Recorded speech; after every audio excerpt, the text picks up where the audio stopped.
لم يكن نضال الشعب الجزائري ضد الاستعمار الفرنسي مجرد مقاومة عابرة، بل كان ملحمة بطولية سطرت بدماء الأحرار وتضحيات لا تحصى.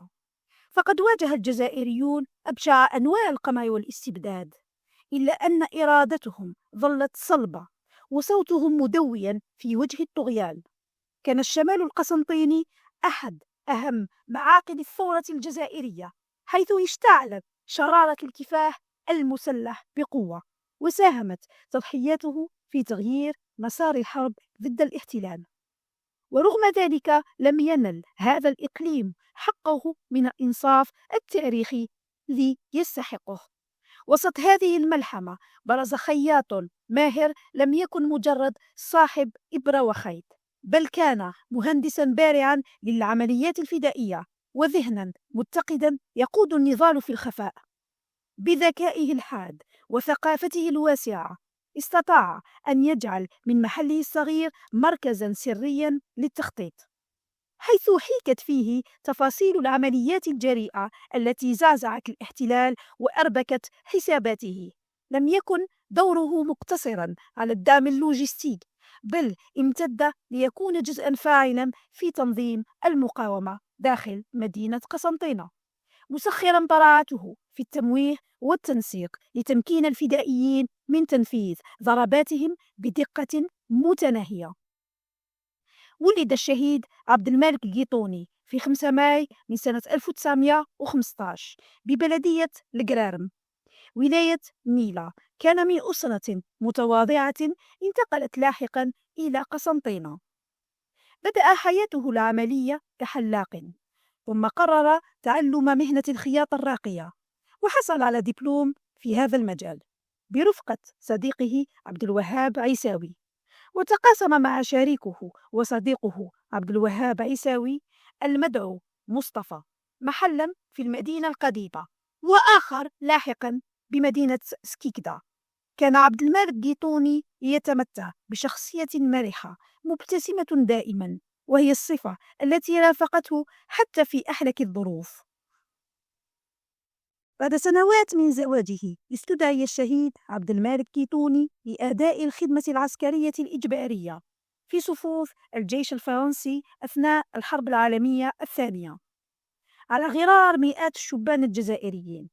هناك في ثكنة بمنطقة الألزاس واللورين الواقعة على الحدود بين فرنسا وألمانيا، التقى بعدد من الشباب الجزائريين الذين سيصبحون لاحقا من أبرز قادة الثورة التحريرية، من بينهم الرئيس الأسبق أحمد بن بلة.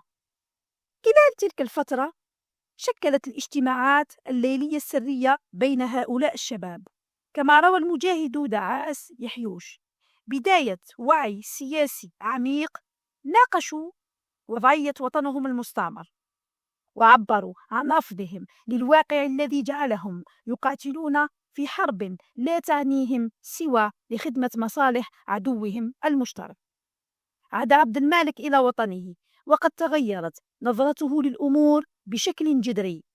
أكمل فترة التجنيد في ثكنة القصبة، لكنه قرر مغادرتها سرا في 8 ماي من سنة 1945، كما شهد بذلك المجاهد بالعابد عمر، مرتديا زيه العسكري.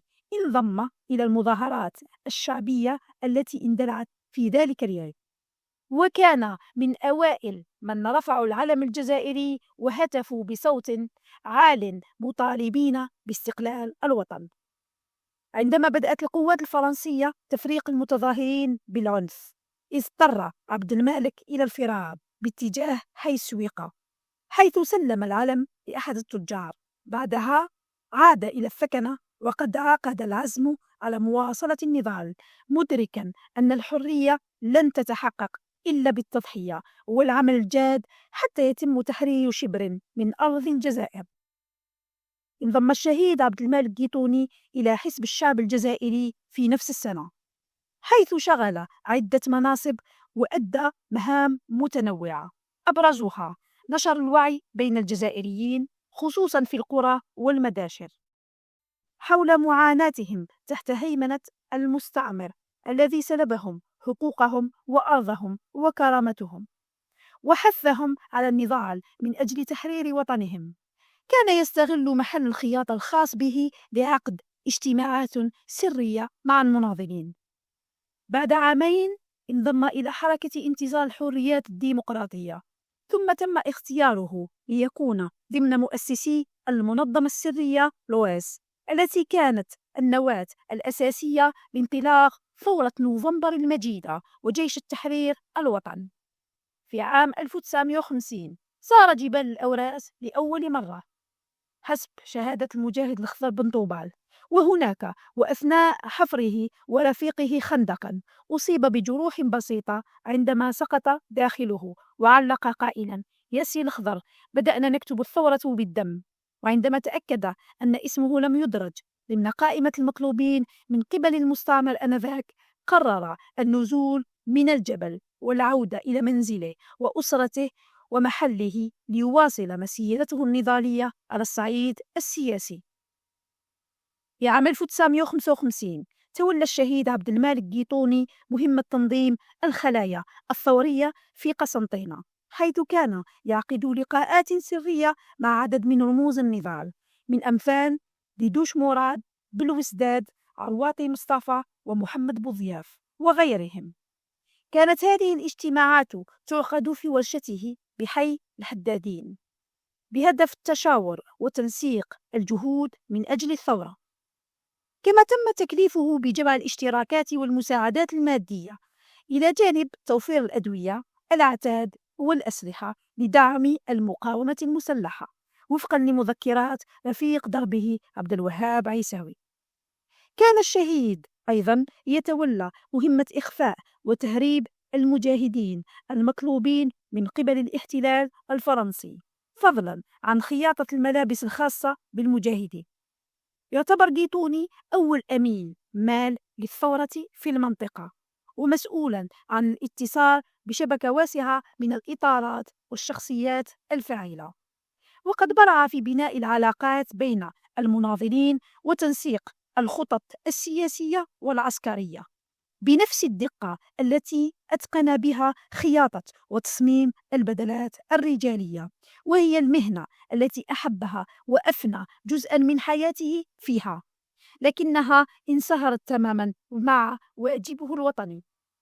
وعندما وصله خبر استعداد السلطات الاستعمارية لاعتقاله مع مجموعة من رفاقه، قرر مغادرة المدينة والانضمام إلى المجاهدين في الجبال لمواصلة الكفاح، واضعا الوطن والحرية نصب عينيه. التقت عائلته بالشهيد في عدة مناسبات أثناء نضاله، منها لقاء في منطقة جبل الوحش في مزرعة عائلة بوخلخال، وآخر في منطقة الجباس، حيث كان يجتمع المجاهدون لتناول الطعام والاستعداد للمعارك. رغم الظروف الصعبة والملاحقة المستمرة، كان أفراد عائلته يتمتعون بشجاعة فائقة، خاصة زوجته التي واجهت تفتيش الجنود لمنزلها بإصرار وثبات. في الزيارة الثالثة والأخيرة التقت أسرة الشهيد عبد المالك قيطوني به في منزل عائلة القبقاب بعين الكرمة، حيث استقبلتهم هذه العائلة بحفاوة بالغة. كان اللقاء مميزا، إذ بدأ الشهيد غارقا في الفرحة وهو يراهم مجتمعين حوله. لم يمانع عندما ارتدت ابنته كلثوم قشابية زميله رشيد عجالي، وحملت سلاحه لتلتقط صورا تذكارية، فقد كان يرى فيها انعكاسا لشجاعته وجرأته التي علمها لأبنائه. كان الشهيد يتميز بتفكيره المتفتح وحبه للعلم، حيث كان مثقفا باللغتين العربية والفرنسية، وشجع أبنائه على التعلم والانخراط في صفوف الكشافة دون تفرقة بين الذكور والإناث. فيما بعد حصلت العائلة على وثائق مهمة من الباحث في تاريخ الثورة الأستاذ الجامعي علاوة عمارة، الذي كشف عن وثائق أرشيفية فرنسية تضمنت صورا للشهيد بعد استشهاده مدرجا بدمائه، إضافة إلى محاضر الدرك الفرنسي التي أوضحت تفاصيل استشهاده. وفقا لهذه المحاضر جاءت الوشاية من سكان مسلمين أبلغوا السلطات الاستعمارية عن وجود إرهابيين في منطقة جنان الخامسة حجرة بن عروس قرب المنيا بقسنطينة. بناء على ذلك تحركت قوات الدرك الفرنسي إلى المكان، حيث خاض الشهيد عبد المالك جيتوني ورفيقه عمار قديد معركة شرسة انتهت باستشهادهما في أكتوبر سنة 1957. بعد استشهادهما نشرت جريدة لا ديبيش خبرا على صفحتها الأولى يفيد بالقضاء على منظمة إرهابية في قسنطينة، مع الإشارة إلى استشهاد عبد المالك جيتوني الذي وصفته الصحيفة بأنه مسؤول منطقة قسنطينة ورفيقه عمار قديد. ذكرت الصحيفة أن القوات الاستعمارية عثرت بحوزتهما على الأسلحة وذخيرة، منها رشاشان و7 مسدسات آلية ومذياعان والعلم الوطني الجزائري. نقلت جريدة لوموند الفرنسية نفس الخبر، مما أثار حالة من الحزن والغضب بين المواطنين. تتذكر العائلة تفاصيل ذلك اليوم الحزين بوضوح، خاصة عندما شاهدت ابنة الشهيد كلثوم صحيفة لا ديبيش التي حملت الخبر على مكتب مدير مدرسة السلام عجالي العربي. حاول المدير إخفاء الصحيفة عنها وعن شقيقها حسني حتى لا يطلع على التفاصيل المؤلمة، إلا أن جنود الاحتلال علقوا صور الشهيد في أحياء المدينة في محاولة لبث الرعب، لكنها أصبحت رمزا للصمود والتضحية في وجه الاستعمار. بعد استشهاده أطلقت الدولة اسم الشهيد عبد المالك جيتوني على أحد شوارع قسنطينة تخليدا لذكراه، وظلت أسرته وعلى رأسها ابنته كلثوم تحكي للأجيال قصة هذا البطل الذي لم يتردد لحظة في تقديم حياته فداء للوطن. الشهداء لا يموتون بل يخلدون في ذاكرة الوطن، ولا تحسبن الذين قتلوا في سبيل الله أمواتا بل أحياء عند ربهم يرزقون. رحم الله الشهيد عبد المالك جيتوني وكل شهداء الوطن الذين قدموا أرواحهم الطاهرة فداء للجزائر. لقد نقشوا أسماءهم في سجل الخلود بتضحياتهم العظيمة التي كانت لبنة في بناء وطن حر ومستقل.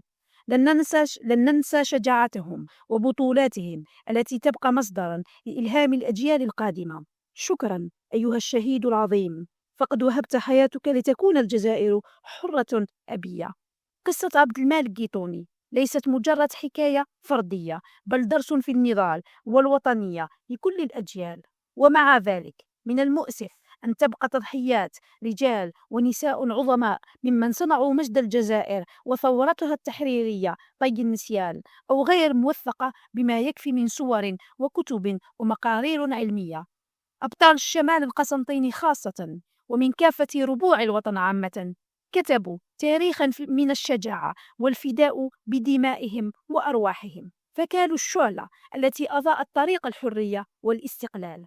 ومع ذلك نجد أن ذكراهم تطوى تدريجيا في ظل غياب الجهود الكافية لتوثيق سيرهم وتضحياتهم، وحتى أسماءهم قد لا تعرف إلا من خلال الشوارع التي تحملها. هذا الواقع يدعو إلى وقفة جادة من الباحثين والمؤرخين والإعلاميين والمؤسسات الثقافية لإعادة الاعتبار لهؤلاء الأبطال من خلال توثيق قصصهم وإحياء ذكراهم بالطرق المناسبة، سواء عبر إنتاج أفلام وثائقية أو تأليف كتب أو إقامة ندوات ومعارض تسلط الضوء على بطولاتهم. فإن أبسط ما يمكن تقديمه هو كلمة طيبة تخلد تضحياتهم وتعرف الأجيال الجديدة ببطولاتهم. هؤلاء الأبطال الذين قدموا أرواحهم فداء للوطن يستحقون منا كل التقدير والاحترام، فهم لم يسعوا وراء المجد الشخصي بل ناضلوا ليعيش هذا الشعب بحرية وكرامة.